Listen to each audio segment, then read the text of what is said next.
1. The departure of Saint Kyrillos I, the 24th Pope of Alexandria.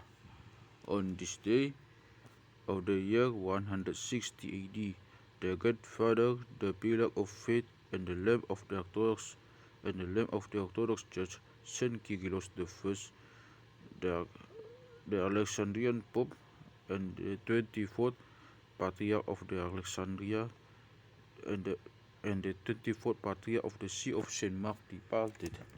This saint was the son of the sister of Pope Theophilus, the 23rd Patriarch. He was raised by his uncle at the school of Alexandria, where he was educated in 8 theological and philosophical subjects needed to defend Christianity and the Orthodox faith.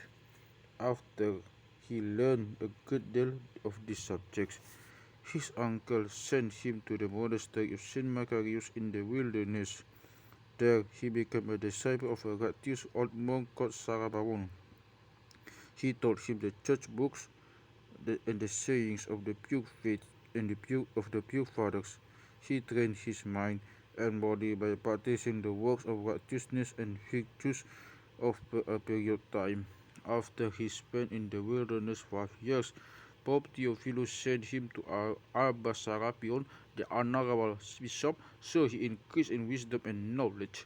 Shortly after, the bishop returned him to Alexandria. His uncle was rejoiced, ordained him a deacon, appointed him a preacher in the cathedral, and made him his scribe. Whenever Kyrillos gave a sermon, he captured the hearts of his listeners with his eloquence, fluency, and his strong influence. Since that time, he became well known for his vast knowledge, his great righteousness, and his deep influence in his teaching. When his uncle Pope Theophilus departed in 18 of Baba, they enthroned his father in his place on the 20th of Baba. The church was illumined with his knowledge, and he gave special attention to resisting paganism and defending the Christian faith. He started to refute the falsity of Emperor Julian the Infidel in his 10 years, and in his 10 essays that had been written after his apostasy. These were the favorite readings of the pagan young people of Alexandria and their pride, for they believed that it destroyed the principles of the Christian faith. Pope Kirill refuted them in terms that were clear, strong, and convincing. He set out to rebuke the heretics until he was able to close the churches and seize their contents. He ordered the expulsion of the Jews from Alexandria, which led to a disturbance and confrontation between the Jews and the Christians. This led to the widening of the contention between the governor and this great saint. Because of his strong devotion to the Christian ethics and teachings, he found himself compelled to ask a reconciliation with the governor. However, the governor refused to accept the reconciliation, and the conflict between them continued for a period of time. When the heresy of Nestorius, Patriarch of Constantinople, emerged, a universal council convened for him. He denied that the Virgin was a mother of God. 200 bishops assembled in the city of Ephesus during the reign of Emperor Theodosius II, known by Theodosius the Less. Saint Kyrillos, Pope of Alexandria, presided over this council. He debated Nestorius, explained to him his hereditary opinion, and threatened him with excommunication and exile from his chair, and he did not change his erroneous opinion. Saint Kyrillos opposed their discourses, wherein he explained the true faith, refuting the error of Nestorius. Anba John, Patriarch of Antioch, and some of the bishops of the East disagreed with him, taking Nestorius' side. Nevertheless, shortly after, they came back and agreed with Kyrillos and was victorious over the enemies of the church. He wrote many discourses and valuable epistles, confirming in them that God the Word into another, one will, and one person incarnated. He anathematized anyone who separate Christ or differed from these two faiths. The emperor exiled Nestorius in the year 435 AD to the land of Egypt and remained in the orthodox of Achmi and remained in the city of Achmi until his death in the year 440 AD. From the monumental works of Pope Kyrillos was the commentary of the holy books. When he finished his life, he fell sick for a short time and departed in peace. He remained on the Alexandrian chair for 31 years, 8 months, and 10 days. May his prayers be with us. Amen. 2.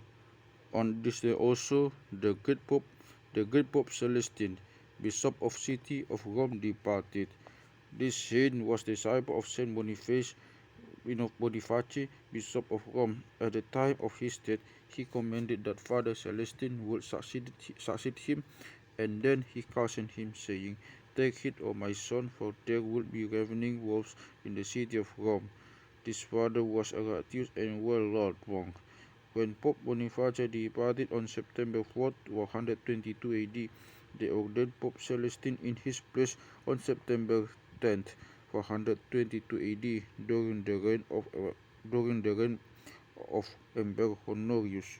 The emperor died in the city of Ravenne in France in the year 423 AD. One of the emperors, Julian the Infidel, wanted to appoint Nestorius a patriarch from Rome and expel Celestine the saintly pope. The people rose up and expelled Nestorius, which made Emperor Julian enraged against him. This saint fled to one of the monasteries nearby Pentapolis, 5 cities, and dwelt there. God worked many signs and miracles by his hands. Then the angel Raphael appeared to him in a dream, saying, "Rise up and go to the city of Antioch to its patriarch Saint Demetrius, and abide with him, for the emperor had decided in his heart to kill you upon his return from the war." When he woke up, he went forth from the monastery along with 2 brothers and came to the city of Antioch. He found its patriarch ill, told him what had happened to him, and stayed in one of the monasteries of Antioch. Saints Ignatius and Boniface, along with a third venerable person, appeared to the emperor in a dream and said to him, "Why have you left the city of saints without a bishop? Behold, God will remove your soul from you, and you shall die by the hands of your enemies." The emperor asked, "What shall I do?" They replied, "Do you believe in the Son of God?" He answered, saying, "I do believe." They said to him, "Send and bring our son Bishop Celestine with honor, and restore him to his throne." When the emperor awoke from his dream, he wrote to the patriarch of Antioch, Demetrius, asking him for his envoys of the whereabouts of Celestine, and returned him to his see. They found him and returned him to his jail with great honor, and the people received him with joy and happiness. The peace and the affairs of the church were established by his presence. When the Nestorius blasphemy and the council assembled for him, Celestine was unable to attend the council because of his illness, so he sent to priests the letter excommunicating Nestorius in it. The emperor believed in what Nestorius said. Nevertheless, he yielded to the decisions of the council and exiled Nestorius to Egypt. When the Lord willed for Celestine to depart from this world, Saint Boniface, his predecessor, and Saint Athanasius the Apostolic appeared to him and told him, "Affirm your people in faith, for Christ is calling you." When he woke up, he commanded his people, saying, "Take heed yourself, for behold, ravening wolves shall come into the city." Having said this, he added, I am leaving, for the saints are calling for me." What he says that he departed in peace. May his prayers be with us, and glory be to God forever. Amen.